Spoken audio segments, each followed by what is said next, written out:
اعوذ باللہ من الشیطان الرجیم بسم اللہ الرحمن الرحیم۔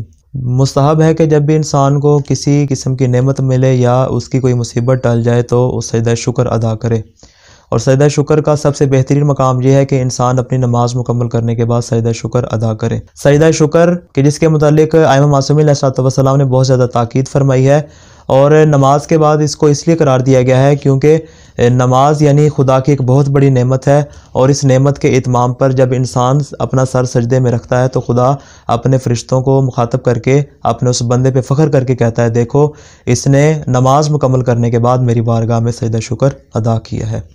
سجدہ شکر کا طریقہ کار یہ ہے کہ 4 قسم کے اذکار پڑھے جاتے ہیں۔ پہلے سیدھا سر پیشانی میں رکھ کے سجدہ گاہ کے اوپر 3 مرتبہ اس ذکر کو پڑھا جاتا ہے، پھر اپنے دائیں رخسار کو سجدہ گاہ پہ رکھ کے ایک ذکر کو 3 مرتبہ پڑھا جاتا ہے، پھر بائیں رخسار کو رکھ کے ذکر کو 3 مرتبہ پڑھا جاتا ہے، اور دوبارہ بعد میں سیدھا سر سجدے میں رکھ کے ایک ذکر کو 3 مرتبہ، اس کے بعد میں ایک ذکر کو 1 مرتبہ پڑھا جاتا ہے۔ اس کا پریکٹیکلی طریقہ ہم آپ کو کر کے بتاتے ہیں۔ جب انسان اپنی تعقیبات مکمل کر لے اس کے بعد انسان کو چاہیے کہ وہ دعا کرے، دعا مکمل کرنے کے بعد اپنے سر کو سجدے میں رکھے اور اس طرح سجدہ شکر ادا کرے۔ سجدہ شکر کی نیت یہی ہے کہ انسان اپنا سر سجدے میں رکھ دے کہ میں سجدہ شکر ادا کر رہا ہوں، یہی اس کی نیت ہے۔ الفاظ میں اس کو بیان کرنا ضروری نہیں ہے۔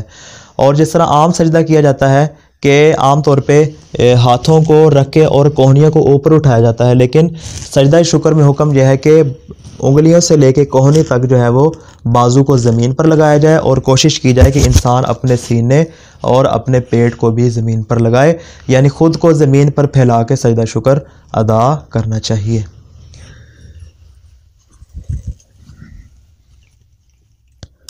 رب انی ظلمت نفسی فاغفر لی، رب انی ظلمت نفسی فاغفر لی، رب انی ظلمت نفسی فاغفر لی۔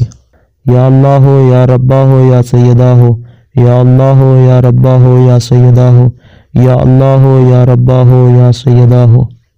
عفواً للہ، عفواً للہ، عفواً للہ۔ شکراً للہ، شکراً للہ، شکراً للہ، لا الہ الا اللہ۔